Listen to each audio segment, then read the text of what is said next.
आर्यन का गांव रामपुर पहाड़ियों के नीचे बसा एक शांत इलाका था, लेकिन वहां का सरकारी स्कूल अपनी पुरानी वास्तुकला और डरावनी कहानियों के लिए मशहूर था। उस दिन स्कूल में भारी बारिश हो रही थी।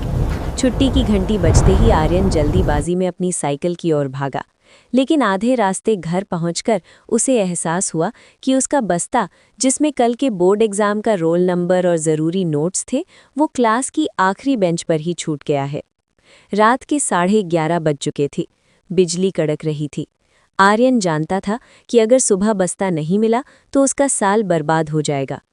उसने हिम्मत जुटाई, एक टॉर्च ली और स्कूल की ओर निकल पड़ा। जैसे ही आर्यन ने स्कूल के लोहे के भारी गेट को धक्का दिया, एक अजीब सी चरमराहट गूंजी। दिन में जो स्कूल बच्चों की आवाज़ों से चहकता था, रात में वो किसी शमशान की तरह खामोश और डरावना लग रहा था। वो जैसे ही बरामदे में पहुंचा, उसे चौक से ब्लैकबोर्ड पर रगड़ने की आवाज़ सुनाई दी। किर्र, चूं, किर्र। चौकीदार काका, आर्यन ने कांपती आवाज़ में पुकारा, लेकिन कोई जवाब नहीं मिला। जैसे जैसे वो अपनी क्लास कमरा नंबर 13 की ओर बढ़ रहा था, गलियारे की दीवारों पर लगी तस्वीरें हिलने लगीं। उसे महसूस हुआ कि कोई उसके पीछे चल रहा है, लेकिन मुड़कर देखने पर सिर्फ घना अंधेरा था। जब आर्यन अपनी क्लास के दरवाजे पर पहुंचा तो उसकी रूह कांप गई। दरवाज़ा अपने आप खुला था और अंदर से नीली ठंडी रोशनी आ रही थी। क्लास के अंदर का नज़ारा किसी डरावने सपने जैसा था। बेंचों पर उसके दोस्त नहीं, बल्कि धुंधली और पारदर्शी आकृतियां बैठी थीं। कुछ के हाथ नहीं थे, कुछ की आंखें जल रही थीं, और सबसे भयानक था वो टीचर।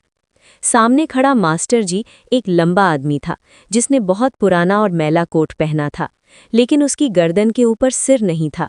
उसका कटा हुआ सिर मेज़ पर रखा था, जिसके बाल बिखरे हुए थे और आंखें पूरी तरह सफ़ेद थीं। वो कटा हुआ सिर मेज़ से चिल्लाया, बैठ जाओ आर्यन, तुम बहुत लेट हो। आर्यन भागना चाहता था, लेकिन पैर पत्थर के हो चुके थे। मास्टर जी के बिना सिर वाले धड़ ने एक चौक उठाया और ब्लैकबोर्ड पर लिखा, मौत का भूगोल। आज हम पढ़ेंगे कि मरने के बाद आत्माएं कहाँ जाती हैं। मेज़ पर रखा सिर बोला।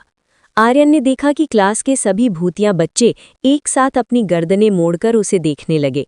उनके चेहरे भावहीन थे।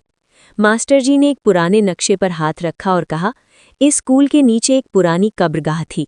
50 साल पहले एक हादसे में मेरा सिर धड़ से अलग हो गया था, लेकिन मेरी पढ़ाई पूरी नहीं हुई, और जब तक क्लास पूरी नहीं होगी कोई यहाँ से बाहर नहीं जाएगा। अचानक मास्टर जी ने आर्यन की ओर इशारा किया। आर्यन, आओ और इस सवाल का जवाब दो। अगर एक रूह को मुक्ति चाहिए तो उसे कितने पछतावे छोड़ने होंगे? आर्यन को समझ आ गया कि ये कोई साधारण क्लास नहीं है। अगर उसने सही जवाब नहीं दिया तो वो भी हमेशा के लिए इसी भूतिया क्लास का हिस्सा बन जाएगा। तभी उसे कोने में बैठी एक छोटी बच्ची, जिसका नाम पिंकी जैसा लग रहा था, ने इशारे से अपनी पुरानी किताब दिखाई। आर्यन ने हिम्मत जुटाई और बोला, साहब, रूह को पछतावे नहीं बल्कि क्षमा यानी माफ़ी की ज़रूरत होती है। जब तक आप खुद को और दूसरों को माफ़ नहीं करेंगे, आप इसी ब्लैकबोर्ड पर उलझे रहेंगे। ये सुनते ही मास्टर जी का कटा हुआ सिर ज़ोर ज़ोर से हंसने लगा और फिर अचानक रोने लगा। क्लास की खिड़कियां ज़ोर ज़ोर से खड़कने लगीं। ठंडी हवा का एक बवंडर उठा और पूरी क्लास में धूल भर गई।